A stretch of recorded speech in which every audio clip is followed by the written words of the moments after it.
Ya se lo hemos comentado, el Consejo General del INE discute en la sesión de este jueves, de hecho en estos mismos momentos, un proyecto de resolución de la Comisión de Fiscalización que plantea el retiro de candidaturas a quienes no entregaron los reportes de gastos de precampaña.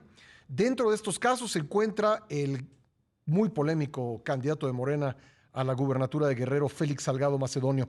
Le agradezco mucho a Luis Carlos Ugalde, director general de Integralia Consultores y ex consejero presidente del entonces IFE, que nos acompañe para hablar de ello. ¿Cómo estás, Luis Carlos? Bien, Pascal, muy buenos días. A ver, ¿qué tan importantes son estos reportes de gastos de precampaña? Mira, pues depende. Con frecuencia, desafortunadamente, los reportes de gastos de precampaña y de campaña son una simulación de lo que realmente gastan los candidatos, hay que decirlo. Pero en la ley se dice, en la ley electoral dice que todos aquellos candidatos que no hayan entregado los gastos de precampaña tendrán una sanción que consiste en cancelarles el registro. Así Uh-huh. lo dice la ley desde hace muchos años. Y el ¿Y ha problema habido ahora es casos, Luis que, Carlos? ¿Ha habido perdón, casos? ¿Ha ocurrido esto? sí ha habido casos, quizá nadie tan notorio como el que hoy nos ocupa, Uh-huh. pero hoy en la sesión del Consejo General van a discutir 60 casos de candidatos a diputado local, diputados a cargos de otro tipo, que ya siendo candidatos no entregaron ese reporte y entonces son sancionados. Uh-huh. Eso dice la ley. Y aquí lo que empieza es la discusión. Primera discusión que puede decir Morena que no hubo precampaña porque no hubo proceso interno. Pero bueno, sí hubo un proceso interno puesto que había varios precandidatos. Entonces te pueden decir, no, pero es que nosotros solo hicimos una encuesta. Y entonces luego te van a decir, lo que pasa es que pues, Félix Salgado Macedonio no gastó nada. Bueno, la ley dice que aunque no gastes nada, tienes que reportar en ceros, pero Uh-huh. hacer un reporte. Entonces, esa es la discusión que se va a dar al rato y desafortunadamente, como está ocurriendo, siempre ocurre, entonces se adjudica que en el fondo lo que el INE quiere es perjudicar a Morena, etcétera, etcétera. Y eso se suma a lo que se ha venido discutiendo en días anteriores sobre la sobrerepresentación, donde anoche decía, ha venido diciendo, perdón, el partido a lo largo de los últimos días, y hoy lo dijo el propio presidente de la República, que pues el INE está en campaña para afectar al partido del gobierno. Mira, Pascal, lo que hizo Morena en 2018 es una franca simulación de la ley. Uh-huh. Y voy a dar un dato muy simple que la gente va a entender. El 23 de agosto de 2018, el partido Morena contaba con 191 diputados, tanto aquellos que había obtenido por mayoría relativa como aquellos que le habían sido asignados vía representación proporcional. 191, que correspondía al 38% de la votación que recibió. Una semana después tenía 251 diputados, 252. ¿Cómo puede ser que un partido crezca 60 diputados en una semana? Ahí está la clave, y la clave tiene que ver básicamente con el hecho de que Morena usa a otros partidos para mandar a sus candidatos que compitan con otras siglas. Es una simulación.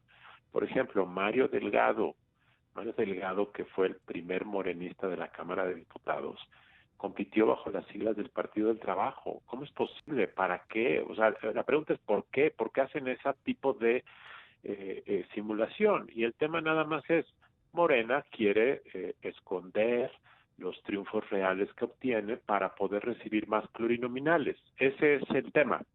Y entonces usa a partidos pequeños, muy pequeños, que no ganan muchos votos para mandar a sus candidatos con esas siglas y así esconder los triunfos reales. Y ya que ganaron, la gente regresa a Morena. Entonces te presto un rato para que seas candidato del PT, del PES, Uh-huh. ganas, te esperas un rato porque yo, Morena, voy a esperar que me den diputados pluris, ya que me los hayan dado, te vienes de regreso a la casa. Eso es básicamente el esquema. Entonces, me parece que pues esto es una situación que la ley, digamos, es imperfecta porque no puede controlar todas las modalidades que hacen los partidos, pero el INE acaba de publicar una medida que me parece innovadora, que es yo voy a contar cada candidato ganador y lo voy a adscribir al partido del cual forma parte. ¿Por qué? Porque hay un padrón de militantes. Entonces, si Mario Delgado es de Morena, pero viene y me dice que es del PT, pues le voy a decir, no, tú eres de Morena, punto. Ese es el tema. No me parece mala idea, pero veremos qué dice el Tribunal Electoral. Bueno, si te permite, vamos a escuchar qué fue lo que dijo el presidente sobre esto esta misma mañana en su conferencia en Campeche, Luis Carlos. Sí. No voy a juzgar, solo decir que existe una estrategia política en contra nuestra para que el movimiento de transformación no tenga mayoría. ¿Esa maniobra la ve desde el INE? La Cámara de Diputados. Se han agrupado con ese propósito. ¿Tu opinión, Luis Carlos? Pues es lo mismo que decía el PRI hace 15 años del INE. No es nada nuevo. Lo nuevo es que lo diga el presidente. Punto. El gran problema es que siempre el partido afectado acusa al INE de malas intenciones. Y hablo del PRI porque el PRI fue un partido muy poderoso. Y yo recuerdo, y tú recordarás, que cuando ganó Vicente Fox, el INE, el PRI, recuerdo muy bien que el representante ante el INE del PRI era Miguel Ángel Yunes. Bueno, acusaban a los consejeros, los amenazaba de juicio político, decían que estaban al servicio del conservadurismo de Fox, Entonces esto no es nuevo, pero jamás lo habíamos escuchado del presidente de la República. Ahora, el presidente hizo un llamado al tribunal a revertir esto. Dos preguntas. ¿Crees que esto sea reversible por parte del tribunal? ¿Y qué significa que el presidente, que formalmente pues pidió licencia como militante de Morena antes de asumir el poder, qué significa que el presidente haga este llamado? Pues es nuevamente la intromisión en el sistema de separación de poderes. Está pidiéndole directamente a los magistrados que reviertan una decisión que lo afecta.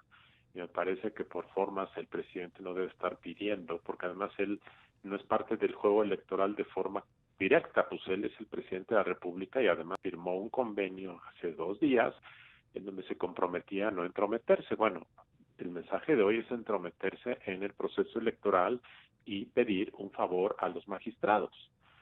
Y si los magistrados no le dan la razón, ya sabemos lo que va a decir de ellos dentro de algunos días. Y si le dan la razón, va a decir que finalmente hubo justicia. O sea, todo está mal. Entonces, ¿el tribunal puede revocar lo que dijo el INE? Sí lo puede revocar, desafortunadamente. Bueno, y volviendo al caso de los reportes de gastos de precampaña, ¿sí ves posible que el instituto tome la decisión, el Consejo General tome la decisión de revocar la candidatura? Y si es así, ¿qué es lo que pasaría después? Sí, sin duda. Lo que va a ocurrir hoy seguramente es que de los 60 casos que ayer votaron para quitarles el registro, seguramente a una buena parte de ellos se los darán. En buena parte a veces es por simple descuido. O sea, a veces ni siquiera saben los candidatos o precandidatos que deben presentar esto. Descuido. Entonces a lo mejor no hay mala fe, a lo mejor no están queriendo ocultar, simplemente no lo presentaron porque no se acordaron. Ahora, pues ni modo, pues nadie va a estar juzgando motivaciones. ¿Qué va a pasar?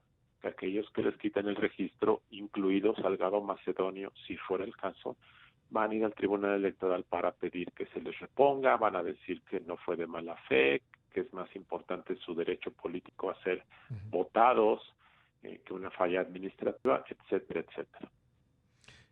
Pero bueno, nos dices tú que aunque no hubiesen tenido un solo gasto de precampaña, lo cual pues sinceramente suena extraño a pesar de la encuesta y todo esto, estaban obligados a hacer el reporte. Así es, obligados a hacerlo. Bueno, pues ya veremos lo que ocurre dentro de unas horas en cuanto termine esta sesión y lo estaremos comentando. Luis Carlos, gracias. Gracias, Pascal. Muy Gracias buenos como días. siempre. Gracias. Luis Carlos Ugalde, director general de Integralia Consultores.